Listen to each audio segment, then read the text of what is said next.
ಕೆಲವು ಸ್ವಪಕ್ಷೀಯರೇ ಈಶ್ವರಪ್ಪನವ್ರ ಭುಜದ ಮೇಲೆ ಗನ್ನಿಟ್ಟು ಯಡಿಯೂರಪ್ಪನವ್ರ ಕುಟುಂಬಕ್ಕೆ ಹೊಡಿತಾ ಇದ್ದಾರೆ ಅನ್ನೋ ಚರ್ಚೆ.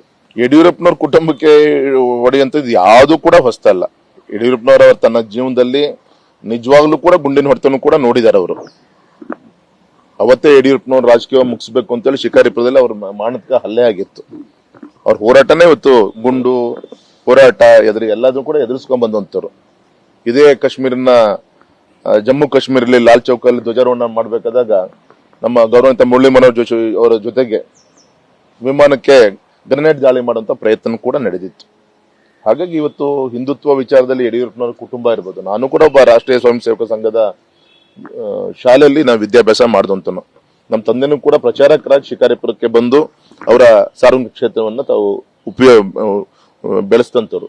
ಮತ್ತು ಅವ್ರ ನೇತೃತ್ವದಲ್ಲಿ ಪಕ್ಷವನ್ನ ಇವತ್ತು ರಾಜ್ಯದಲ್ಲಿ ಪಕ್ಷದ ಆಶೀರ್ವಾದ ಹೈಕಮಾಂಡಿನ ಹಾರೈಕೆಯಿಂದ ಬೆಳೆಸುವಂತ ಒಂದು ಪ್ರಯತ್ನ ಆಗಿದೆ.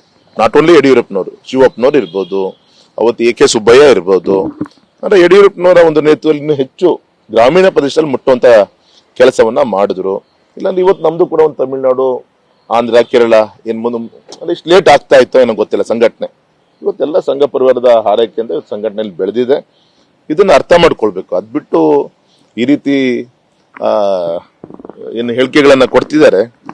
ಎಲ್ಲದಕ್ಕೂ ಕೂಡ ರಾಜ್ಯದಲ್ಲಿರ್ಬೋದು, ನನ್ನ ಕ್ಷೇತ್ರದಲ್ಲಿರ್ಬೋದು, ಮತದಾರರು ಈ ಬಾರಿ ಚುನಾವಣೆಯಲ್ಲಿ ಬಿಜೆಪಿ ಪರವಾಗಿ ಮತವನ್ನ ಕೊಡುವ ಮುಖಾಂತರ ಅವರಿಗೆ ಉತ್ತರ ಕೊಡುವಂತ ಕೆಲಸವನ್ನ ಮಾಡ್ತಾರೆ. ಮೋದಿ ಫೋಟೋ ಬಳಕೆ ಮಾಡ್ತಾ ಇದಾರಲ್ಲ, ಅವ್ರು ಮೋದಿ ಫೋಟೋ ಬಳಕೆ ಮಾತ್ರ ಬಿಜೆಪಿ ಪರನೇ ಇದ್ದಾರೆ ಅಂತ ಅರ್ಥ ಅನ್ನೋ ಅರ್ಥದಲ್ಲಿ ಈಶ್ವರಪ್ಪ ಬಗ್ಗೆ ಕೆಲವು ನಾಯಕರು ಮಾತಾಡ್ತಾರೆ.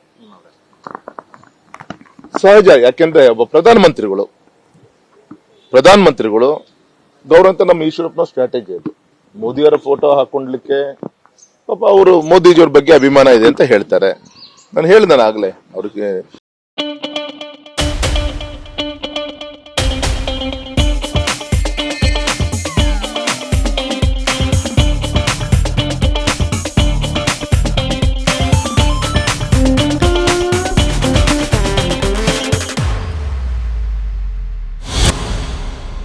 ನಿಜವಾದ ಸಿಟ್ಟು ಯಡಿಯೂರಪ್ಪನವ್ರ ಕುಟುಂಬಕ್ಕಿಂತ ಹೈಕಮಾಂಡ್ ಮೇಲೆ ಸಿಟ್ಟಿರೋದು ಅವ್ರಿಗೆ. ಪಾಪ ಅದು ಹೇಳ್ಕೊಂಡಂಗಿಲ್ಲ, ನುಂಗಂಗಿಲ್ಲ, ಬಿಡಂಗಿಲ್ಲ. ಆದ್ರೆ ಹೈಕಮಾಂಡ್ ಇವತ್ತು ಪಕ್ಷದ ಒಂದು ಸ್ಟ್ರೆಂಥನಿಂಗ್ ದೃಷ್ಟಿಯಿಂದ ನಮ್ಮ ಸರ್ಕಾರ ಮೊನ್ನೆ ಕಳ್ಕೊಂಡಿದೀವಿ. ಸೊ ಶಕ್ತಿ ತುಂಬಲಿಕ್ಕೋಸ್ಕರ ಒಬ್ಬ ಯುವ ನಾಯಕ ವಿಜಯೇಂದ್ರ ಅವರನ್ನ ಯಡಿಯೂರಪ್ಪನವ್ರ ಸುಪುತ್ರ ಅಂತ ಅಲ್ಲ, ಒಬ್ಬ ಸಂಘಟನಾತ್ಮಕವಾಗಿ ಎಲ್ಲರನ್ನು ವಿಶ್ವಾಸ ಗಳಿಸಿ ಕೆಲಸ ಮಾಡುವಂತ ಒಂದು ಶಕ್ತಿ ಇದೆಯಪ್ಪ ಅಂತ ಹಾರೈಸಿದ್ದಾರೆ. ಹಾಗಾಗಿ ಇವರಿಗೆ 15 ದಿನಕ್ಕೆ ವಾರಕ್ಕೊಂದ್ಸತಿ ಇವ್ರ ನಿಲುವುಗಳನ್ನೇನು ಬದಲಾವಣೆ ಆಗ್ತಾ ಇದೆ. ಇದನ್ನ ಜನ ಸೂಕ್ಷ್ಮವಾಗಿ ಎಲ್ಲದೂ ಕೂಡ ಗಮನಿಸ್ತಾ ಇದ್ದಾರೆ. ಕ್ರಮ ಆಗಲ್ವಾ ಅಂತ, ಅಕಸ್ಮಾತ್ ಲೇಟ್ ಆದ್ರೆ ನಿಮ್ಮ ಎಲೆಕ್ಷನ್ ಕೂಡ ಪೆಟ್ಟು ಬೀಳುತ್ತೆ. ಎಲ್ಲದೂ ಕೂಡ ಆ ಸಂದರ್ಭದಲ್ಲಿ ಪಕ್ಷ ತೀರ್ಮಾನ ತೆಗೆದುಕೊಳ್ಳೋದು. Thank you sir, thank you. ಇದು ಕುಮಾರಸ್ವಾಮಿ ಅವರು ಗ್ಯಾರಂಟಿಯಿಂದ ಮಹಿಳೆಯರು ದಿಕ್ ತಪ್ತಾ ಇದ್ದಾರೆ ಅಂತ ಹೇಳಿದ್ದಾರೆ. ಅದ್ರ ಬಗ್ಗೆ ಬಿಜೆಪಿ ನಿಮ್ಮ ನಿಲುವು ಏನು? ಅಲ್ಲ, ಗ್ಯಾರಂಟಿನೇ ತಪ್ತರಿಗೆ ಎಳಿತಾ ಇದ್ದಾರೆ ಕಾಂಗ್ರೆಸ್ ಅವರು. ಚುನಾವಣೆ ಪೂರ್ವದ ಅವರ ಅಧಿಕಾರಕ್ಕೆ ಬರೋಕ್ಕಿಂತ ಮೊದಲು ಇದ್ದಂತ ಗ್ಯಾರಂಟಿಗೂ ಚುನಾವಣಾ ನಂತರ ಇರುವಂತ ಗ್ಯಾರಂಟಿಗೂ ದಿಕ್ಕನ್ನ ತಪ್ಪಿಸುವಂತ ಕೆಲಸವನ್ನ ಕಾಂಗ್ರೆಸ್ ಸರ್ಕಾರ ಮಾಡ್ತಾ ಇದೆ. 10 ಕೆಜಿ ಅಕ್ಕಿ ಕೊಡ್ತಿದ್ದೀನಿ ಅಂತ ಹೇಳಿದ್ರು 1 ಕೆಜಿ ಅಕ್ಕಿನೂ ಕೂಡ ಇವತ್ತು ಕೊಡ್ತಾ ಇಲ್ಲ. ನಾವು ಕೊಡ್ತಾ ಇರೋದು ನಾವು ಸನ್ಮಾನಿಸಿದ ನರೇಂದ್ರ ಮೋದಿಜಿಯವರು. ತಾಯಂದಿರಿಗೆ ಉಚಿತವಾಗಿ ಬಸ್ ಕೊಡ್ತೀವಿ ಅಂತ ಹೇಳಿದ್ರು. ಆದ್ರೆ ಇವತ್ತು ಗ್ರಾಮೀಣ ಪ್ರದೇಶದಲ್ಲಿ ಶಾಲೆ ಮಕ್ಕಳಿಗೆ ಬೆಳಗ್ಗೆ ಶಾಲೆ ಹೋಗ್ಲಿಕ್ಕೆ ಬಸ್ ಸಿಗ್ತಾ ಇಲ್ಲ. ಇವತ್ತು ರೆವಿನ್ಯೂ ಸ್ಟ್ಯಾಂಪ್ ಡ್ಯೂಟಿ ಹುಚ್ಚಪಟ್ಟ ಏರಿಸಿದ್ದಾರೆ.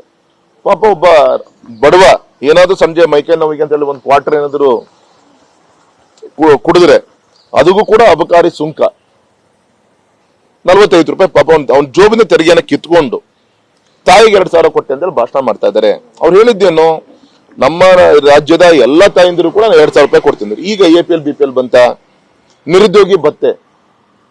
ಇವತ್ತು ಎಷ್ಟು ಲಕ್ಷ ಜನ ಇದ್ದಾರೆ, ಕೇವಲ 1-2 ಲಕ್ಷ ಜನರಿಗೆ ಕೊಟ್ಟು ಕೈ ತೊಳ್ಕೊಳ್ಳುವಂತ ಕೆಲಸವನ್ನ ಮಾಡ್ತಾ ಇದಾರಲ್ಲ. ಹಾಗಾಗಿ ಈ ಅರ್ಥವನ್ನ ಇಟ್ಕೊಂಡು ಗೌರವಂತ ಕುಮಾರಸ್ವಾಮಿಗಳು ಈ ಗ್ಯಾರಂಟಿಯನ್ನ ತಪ್ಪದಾರಿಗೆ ಎಳೆಯುವಂತ ಪ್ರಯತ್ನವನ್ನ ಕಾಂಗ್ರೆಸ್ ಅವರು ಮಾಡ್ತಾ ಇದ್ದಾರೆ ಅಂತ ಹೇಳಿರೋದು ಆ ಒಂದು ಅರ್ಥದಲ್ಲಿ ಹೇಳಿದ್ದಾರೆ.